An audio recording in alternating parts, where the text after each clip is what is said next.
Hello, my name is Olorotimi Osha.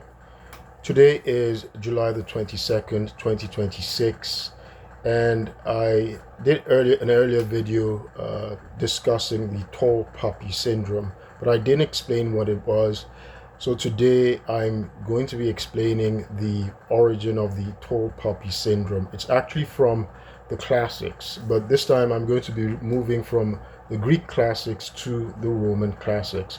So the tall poppy syndrome was recorded in writing by the Roman historian Livy. Livy was a contemporary of the first Roman emperor Augustus, who was the great nephew of Julius Caesar. Of course, Augustus and Livy were actually friends as well. And however, uh, when Livy is recording this narrative of, the tall, which comes down to us as the tall poppy syndrome, he wasn't describing the Roman Empire, neither was he discussing the Republic. He was discussing what preceded the Republic.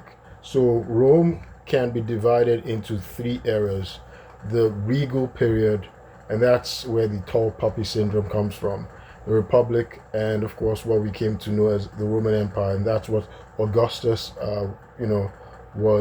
Augustus was Octavian, right? That's what Augustus founded. So, so Livy describes the history of the last Roman king. So the regal period was the period of Roman kings, the monarchy in Rome. And so Livy tells the story of the last Roman king known as Tarquin the Proud. He had this long name, Lucius Tarquinius Superbus, right? Lucius Tarquinius Superbus, also known as Tarquin the Proud. So he was a very cruel, despotic ruler, and he had been engaged in this battle with a rival of Rome. It was a city in Latium, right? So Rome and the city Gabii were in the area of Latium, right? Latium, and that's why you see the Romans are called the Latins, right? So Gabii was a city in Latium that rivaled Rome. It was a rival of Rome, and Gabii is actually rather prominent. It's where the founders of Rome were supposed to have been educated. That's Romulus and Remus. They were educated in Gabii, and so Tarquin the Proud had been unable to conquer them militarily, and so he decided to use a ruse, right? And through some kind of espionage and treachery, he decided to send his son Sextus Tarquinius, right? Sextus Tarquinius. Yeah, the Romans had some, of course, weird names. Excuse me. So he sends his son Sextus Tarquinius to disguise himself, covered up in bloodied wounds, right? He was all bloodied and injured, and then he slumps at the gates of Gabii, and so the Gabians take him in, and he pretends and lies to them that he received his wounds from the cruelty of his father, that his father had tortured him. That's because the father, the king of Rome, Tarquin the Proud, was known to be very cruel. And so the people of Gabii take him in, and they have compassion, and so they take him in, and they're deceived by Sextus Tarquinius, and eventually they handed over the command of their military to Sextus Tarquinius. So he succeeds in pulling wool over their eyes, and so they're clueless. So now that he had command of their military, he secretly sent a messenger, right, a message to his father back in Rome, letting him know that okay, he had command of their military. What should he do next? He was asking his father what he should do next. So Tarquin the Proud, instead of giving him a verbal response, takes the messenger, right, into his garden, and then he gets a stick and he uses the stick, looks at, a pack of, poppies, right? A poppy is a plant, right? A flowery plant with several petals, right? So he uses the stick and chops off, chops off the tallest poppies, right? Just levels them, the tallest poppies in the garden. And so that's all he does. He doesn't say anything. And so the messenger returns to his son Sextus Tarquinius and tells him what his father did. That the father just used a stick and chopped off the heads of the tallest poppies in the garden.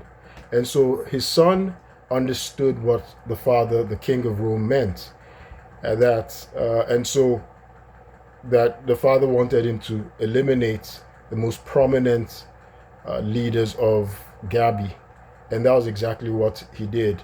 He systematically put to death all the prominent leaders in Gabi, uh, and then eventually he opens the gates to his father, and that was how his father was able to conquer Gabi. So that's how we acquired that phrase and metaphor, the tall poppy syndrome, right? Now, the reason why I'm discussing this is because I did an earlier video talking about how a friend of mine, very brilliant guy, Ivy League educated, and his wife is a psychiatrist and she's Ivy League educated as well. And he told me, his response to a question that had been raised in my church with respect to why was it that, why was it that Nigerian girls in America were surpassing Nigerian boys here in America academically when the converse is the case in Nigeria, right? And my friend's answer was the tall poppy syndrome, that this environment, America, has changed and has transformed in such a way that the corporate environments, our institutions now reward those people who comply. They don't stand out. They simply conform to the environment, and they put their head down. They fly under the radar, right? So that was his response, and I've done a video explaining that. Now, interestingly, the tall poppy syndrome has its applications in different parts. It's prominent in Australia, in New Zealand, to connote egalitarianism, and in those areas they sort of are against people who are successful, publicly successful, who are wealthy. They criticize them and they want to bring them down because they promote more of an egalitarian society. When I see an egalitarian society, egalitarian just means where everyone is equal, right? Everybody's equal fundamentally in every way and in status, right? They're less status conscious, and there's less class stratification, right? There's less stratification along class and status, right? So there's more of an egalitarian society, and this is a big deal in places like Australia. Now, the tall poppy syndrome is also a phenomenon in Canada, but with respect to successful women, right? So it's sort of sexist. It criticizes women who are successful, right, in the corporate world, or politically, women who are successful. The tall poppy syndrome is used to criticize them for their success.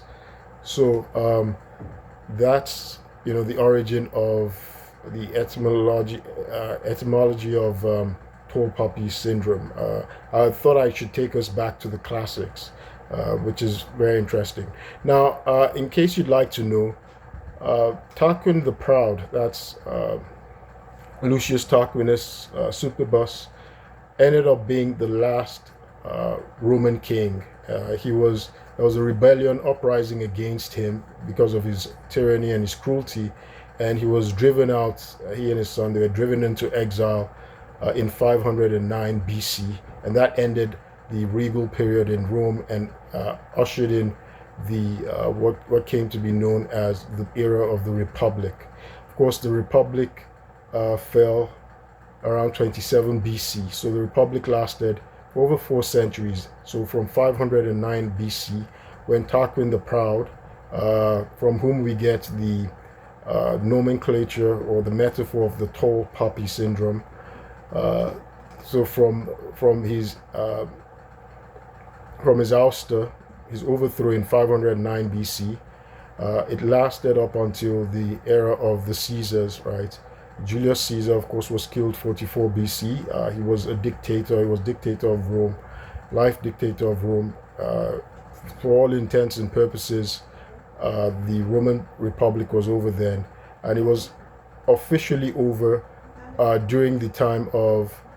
It was officially over by the time of Augustus Caesar by 27 BC, when he had conquered his rivals, his chief rival, Mark Antony. My name is Olurotimi Osha. I hope this was helpful. I'll keep you posted. Thank you.